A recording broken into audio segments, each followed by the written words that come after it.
Hola, ¿qué tal? Soy Gabriel Ruiz. En primer lugar, agradecerte por conectar conmigo. Hoy vamos a hablar del verdadero descanso. ¿Les ha pasado que en ocasiones cuando van a descansar en un tiempo de vacaciones, regresan y dicen que regresaron o dices que regresaste más cansado? ¿Por qué pasa esto? Porque si bien es cierto que cuando salimos a descansar cambiamos de actividad, nuestro cuerpo se relaja, nuestra alma también, nuestro corazón descansa, pero cuando regresamos nuevamente, sabemos que tenemos que volver a enfrentar los problemas financieros, los problemas físicos, los problemas relacionales, los problemas con nuestra cultura, con nuestra nación, los problemas que tenemos de afuera, los problemas que tenemos de adentro. Son mil cosas. Por eso tenemos que encontrar una ruta adecuada para mantener un reposo, un descanso.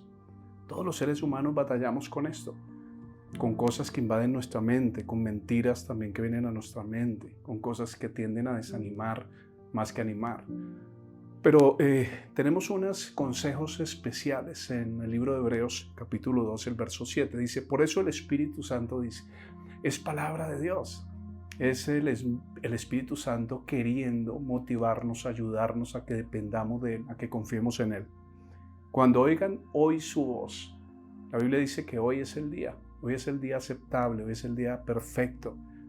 Esto es algo para no postergar más, para que aprendamos realmente a vivir en reposo, vivir en descanso, vivir relajados en el alma, porque no es fácil hacerlo. Realmente se requiere que hagamos un esfuerzo, que nos determinemos algunas cosas, que hagamos una estrategia para encontrar la ruta adecuada para lograr descansar no solamente por momentos, sino de manera permanente. Y esto debe convertirse en un proyecto, en una meta, en una estructura que tú puedes ir avanzando si te determinas con resolviendo algunas cosas. Tú puedes hacer un Excel y ponerte metas pequeñas durante la semana. Ante esta situación, ¿cómo reacciono? ¿Y cómo estoy dispuesto a reaccionar? Y luego en otra frase, ante una mala noticia, ¿cómo reacciono? ¿Y cómo estoy dispuesto a reaccionar? Ante un conflicto con algún familiar o con algún ser querido, ¿cómo reacciono? Y enseguida, en ese mismo Excel, puedes escribir cómo voy a reaccionar. Y podemos hacer planes de la mano de Dios con la ayuda del Espíritu Santo. Miren lo que dice esto. No endurezcan el corazón como lo hicieron los israelitas cuando se rebelaron aquel día que me pusieron a prueba en el desierto. La incredulidad es la que te lleva al cansancio, a la ansiedad, a la preocupación. No puedes perderlo de vista porque no es otra cosa sino que no creemos que Dios tiene el poder para que nosotros podamos descansar en sus manos, en sus brazos, en su palabra, en sus promesas, en sus verdades. Y por eso endurecemos el corazón. Y no es una buena decisión, porque la dureza del corazón trae finalmente preocupación y angustia. Es como si nuestros hijos pequeños se despertaran todos los días preocupados porque no saben qué van a comer, porque no saben dónde van a dormir. Y tal vez hay áreas en tu vida que has llevado mucho tiempo sin resolver porque has endurecido tu corazón. La buena noticia es que podemos ablandar el corazón. Podemos tomar una decisión y pedirle al Señor su ayuda, decirle, Señor, sí, yo reconozco que el origen de mi preocupación es la dureza de corazón. ¿Por qué la dureza de corazón? Porque el corazón endurecido no cree que Dios tenga la capacidad de suplir lo que nosotros necesitamos para vivir adecuadamente. Tenemos toda la costumbre de reaccionar ante las malas noticias, ante las situaciones que se nos salen del control, ante las cosas que no podemos manejar. Entonces perdemos a veces los estribos. Dice así, allí sus antepasados me tentaron y pusieron a prueba mi paciencia, a pesar de haber visto mis milagros durante 40 años. Eso era un ciclo repetitivo. Ellos endurecían su corazón, venía entonces una prueba más difícil. Ellos clamaban a Dios, Dios respondía a sus oraciones, hacía milagros sobre ellos y después de un tiempo volvían a endurecer su corazón, se apartaban de Dios. Tenían que asumir las consecuencias de su pecado. Luego clamaban a Dios. Dios volvía a contestar sus oraciones, volvía a hacer milagros sorprendentes en ellos, y después de un tiempo ellos volvían a endurecer el corazón. Y así nos pasa. A veces tenemos el ánimo arriba porque hemos visto que Dios ha hecho algo extraordinario. Hemos visto una provisión de Dios, o una puerta abierta, o alguna relación que se restauró, o sencillamente algo que tienes dentro de ti que te hace estar en paz. Pero eso dura un corto tiempo y vuelves y te endureces, y entonces viene otra dificultad, y entonces tú le clamas a Dios, Él te responde nuevamente y se nos convierte en un ciclo que no termina. Esa fue la historia de los israelitas en el desierto. 40 años. Nunca lograron entrar en la tierra prometida, aunque eran el pueblo escogido de Dios. Tal vez tú eres un hijo de Dios, tal vez no. Tal vez eres cristiano, tal vez no. Pero como quiera que sea, Dios quiere que tú te acerques a Él y puedas descansar en Él. Puedas ablandar tu corazón, dejar que el mismo Espíritu Santo lo ablande para que puedas realmente entrar en el descanso del Señor. Dice, rehúsan hacer lo que les digo. Así que juré en mi enojo, ellos nunca entrarán en mi lugar de descanso. Esto fue en la dispensación de la ley, cuando el pueblo de Israel estaba bajo la ley. Hoy estamos en la dispensación de la gracia, cuando estamos bajo el favor total de Dios, bajo la misericordia de Dios, porque Cristo ya murió, resucitó, y Él quiere que nos acerquemos confiadamente, dice la Biblia, con confianza, con tranquilidad, con seguridad, al trono de Dios, y que alcancemos esa misericordia que necesitamos, esa gracia que necesitamos. Pero nosotros tenemos que tomar la decisión de dejar esa dureza de corazón, de dejar de decirle a Dios que Dios es mentiroso. Cuando Dios ha prometido algo y tú no lo crees, tú le estás diciendo a Dios que es mentiroso. Y eso es ser duro de corazón.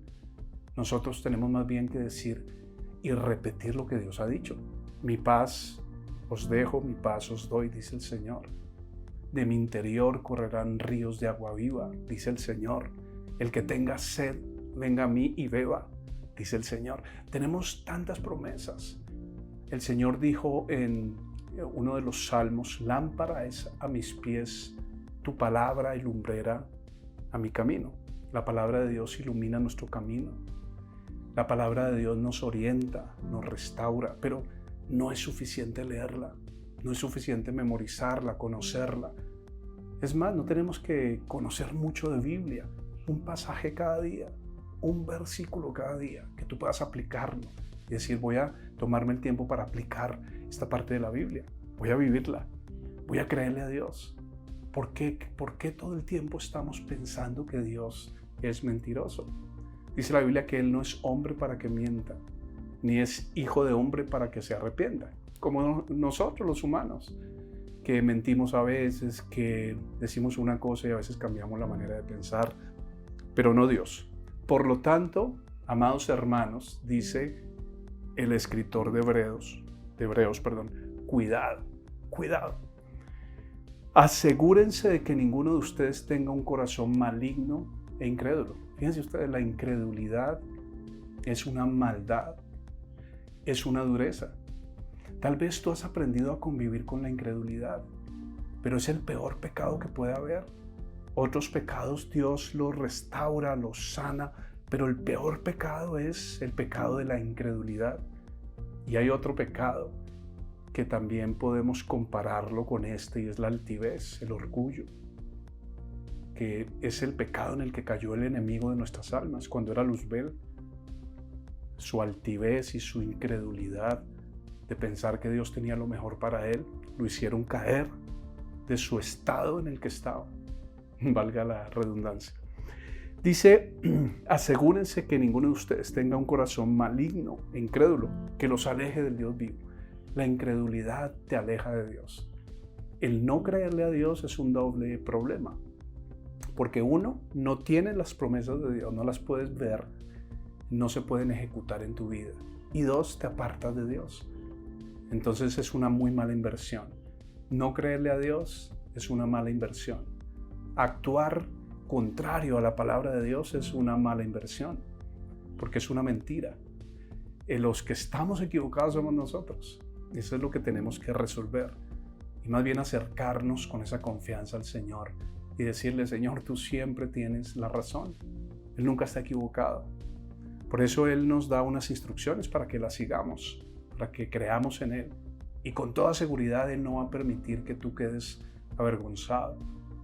Él no va a permitir que cosa mala destruya tu vida. De hecho, la Biblia dice lo contrario, que todas las cosas están encaminadas para bien. ¿Para quiénes? Para aquellos que aman a Dios. Y el que ama a Dios es porque confía en Dios. El que ama a Dios es porque no es incrédulo. Examínalo, dice: adviértanse unos a otros todos los días, mientras dure ese hoy, que es el día de hoy, para que ninguno sea engañado por el pecado y se endurezca contra Dios. Pues si somos fieles hasta el fin, confiando en Dios, con la misma firmeza que teníamos al principio cuando creíamos en Él, o cuando creímos en Él, entonces tendremos parte en todo lo que le pertenece a Cristo. Es una decisión. ¿Sabían ustedes? La incredulidad o la fe son una decisión. Y tú hoy puedes tomar la decisión de ser una persona de fe o una persona de incredulidad. La fe no es creer cualquier cosa. La fe bíblica es poner nuestra confianza en Dios. Si Dios dice que es por un camino y nosotros tomamos por otro camino, ahí es cuando endurecemos el corazón, cuando las cosas se ponen en contra, cuando perdemos la paz, perdemos el gozo, perdemos la razón de ser, perdemos el propósito. Mi invitación es para que tú hoy tomes la decisión. Hazte un cuadrito de Excel básico que tú digas en una semana: ¿cómo puedo cambiar mi mente? Escribes cómo reaccionas hoy y cómo esperarías reaccionar de acuerdo a la palabra de Dios, de acuerdo a los principios de Dios, de acuerdo a lo que Dios nos instruye, nos guía, nos promete. Sus promesas son preciosas, son altísimas, son grandiosas, pero tenemos que buscar la manera de alinearnos con los pensamientos de Dios. Saca la dureza de tu corazón, recuérdalo. Incredulidad es dureza y la fe, la confianza en el Señor está ligada al amor que tenemos por Él, porque le creemos, porque lo seguimos, porque confiamos en Él. No desconfíes más. Saben, yo una vez escuché a un hombre que dijo una frase que hoy aún sigo repitiendo. Él un día me dijo: Gabriel, en la vida vas a tener luchas avanzando o retrocediendo. ¿Por qué mejor no tenerlas avanzando? Es una buena apuesta. Toma la decisión hoy de empezar a ser una persona de fe. Si tienes altibajos, si tienes pequeñas caídas, no importa. Vuelves y te levantas, vuelves y lo confiesas, vuelves y lo reclamas y dices: soy un hombre, soy una mujer de fe que quiero caminar de la mano de mi amado Jesús. Te dejo con esta conexión vertical y ánimo, adelante. Decídete, determínate ser una persona de fe. No es un camino fácil, pero es el mejor camino. Y estoy seguro que Dios te va a respaldar. Un fuerte abrazo y Dios te bendiga. Chao, chao.